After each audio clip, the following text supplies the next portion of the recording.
The storyteller welcomes you to another nightmare. Plug in your earphones, close your eyes, and let us begin.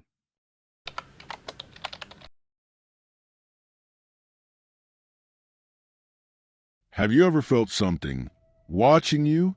That feeling you get when you're alone, but you know you're not? It's a cold, suffocating sensation that crawls up your spine. Something is there, just out of sight.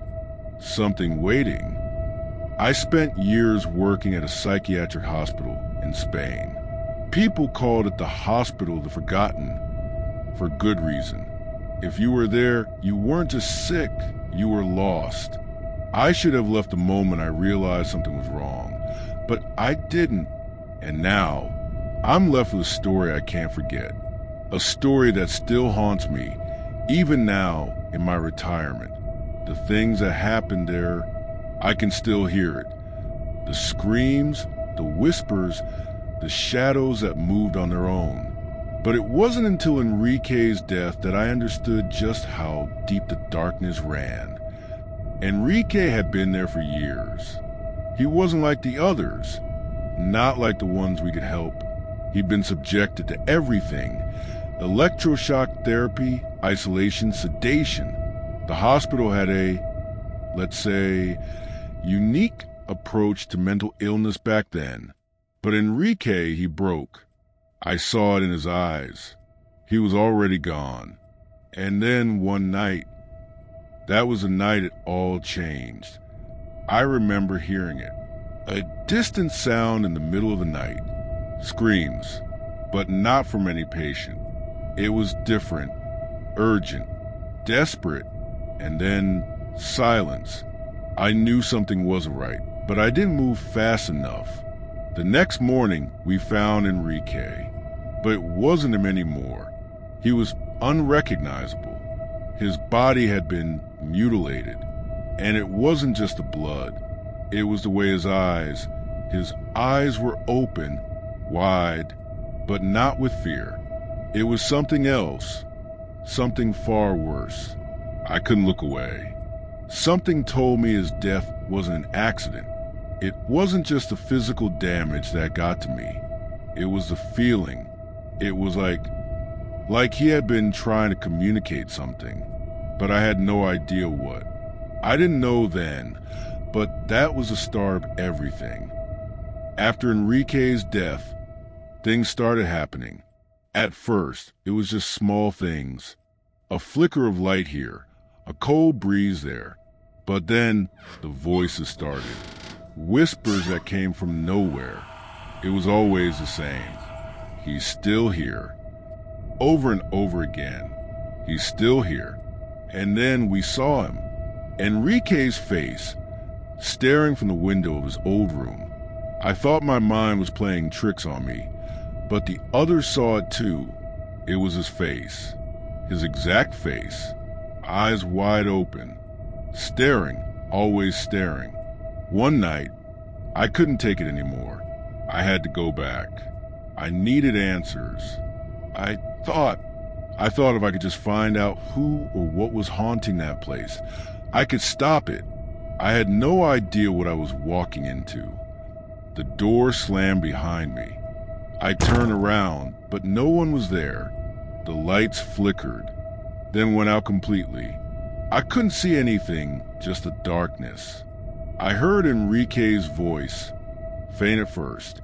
Help me, but then the voice stopped. And all I could hear was something else. Something worse. The sound of breathing. Heavy breathing. Close. Right behind me.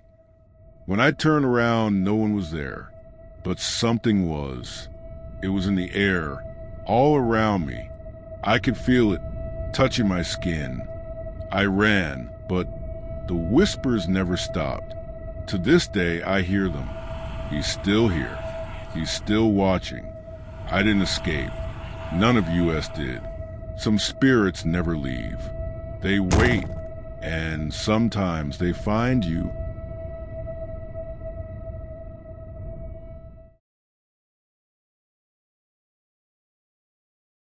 Before we move on to the next story, if you like true scary stories, please subscribe to Storyteller and click the bell icon for more creepy tales every week.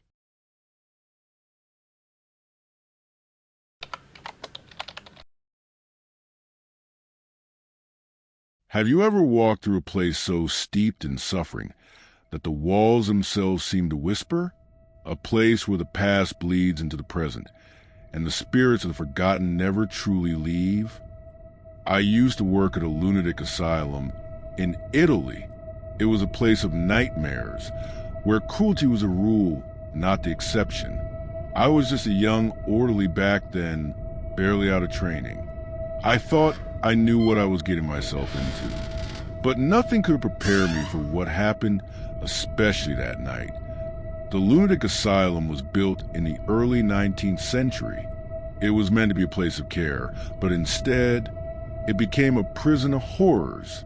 Patients were subjected to unimaginable things: forced ice water baths, starvation, and confinement in tiny, pitch-black cells for days on end. But what really made this place a nightmare wasn't the treatments. It was the silence. The kind of silence that eats away at you like the calm before a storm.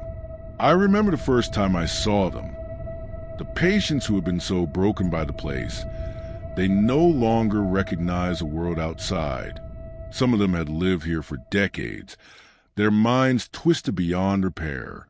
But the real horror didn't come from the patients. No, it came from something else, something I never expected to witness. One night, during my late shift, the unthinkable happened. It started with a rumor, a whisper that traveled through the staff like wildfire. Some of the patients, a group of them, had escaped. They ran off into the woods. Authorities were called in, but they couldn't find them. Days passed, weeks. The police gave up searching, but there were whispers, rumors that those who escaped never made it far. They had changed. The woods had claimed them, transformed them into something other. They're out there. They live in the trees now. They're one of them, one of the wild ones. I didn't believe it at first, but something deep inside me told me not to go into those woods. The stories were too vivid, too real. Then it happened. I was working late one night, long after everyone else had gone home. The lights flickered, as usual, but this time it was different.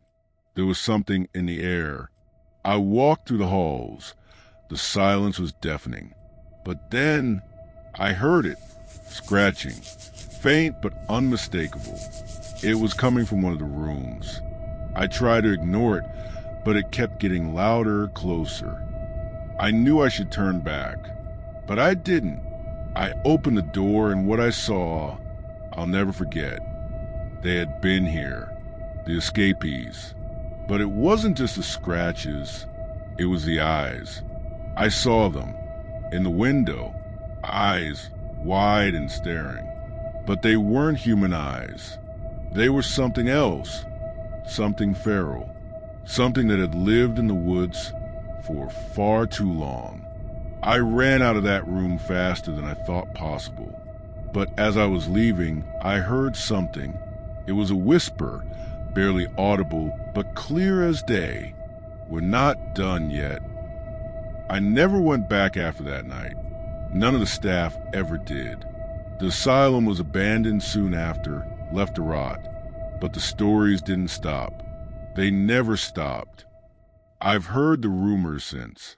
People who walk near the asylum say they hear things, screams, whispers, and sometimes, just sometimes, they swear they see figures in the windows. Figures that shouldn't be there, watching. I don't know if it's true, but I still hear those whispers. Every now and then, late at night, I'll hear them just like I did that night at the asylum. We're not done yet. That lunatic asylum might be abandoned, but I swear the spirits of those lost souls are still out there, and they're waiting for someone to hear them. So, if you ever find yourself near Italy, don't go near the asylum, because some things, they never leave. Some places are meant to stay forgotten.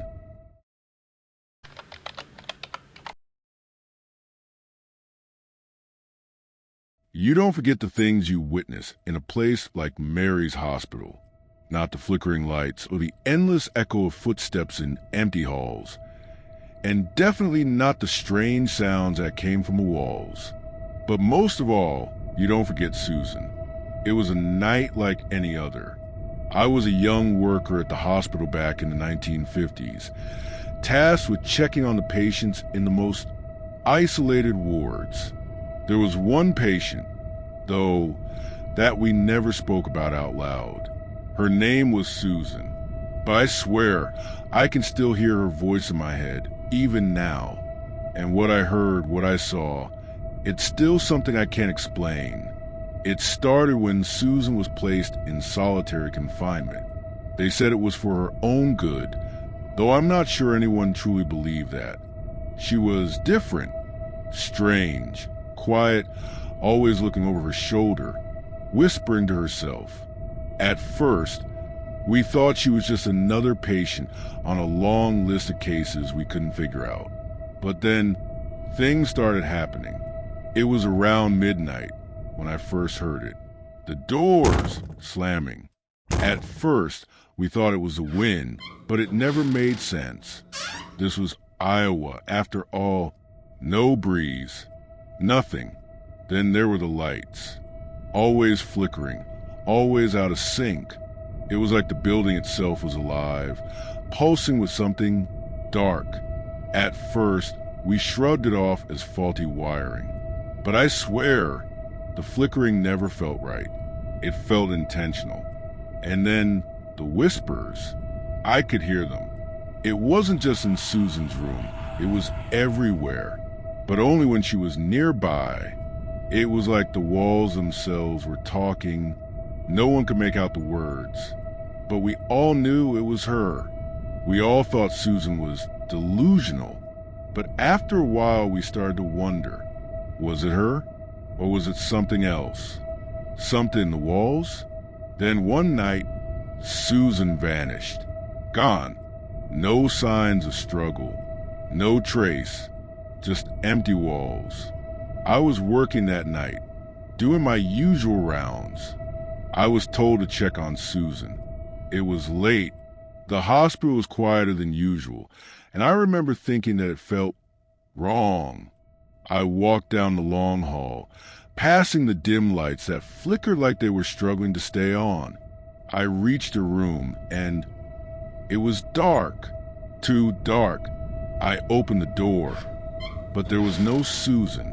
Her bed was untouched, the sheets still neatly folded. I looked around. Nothing. The window was locked.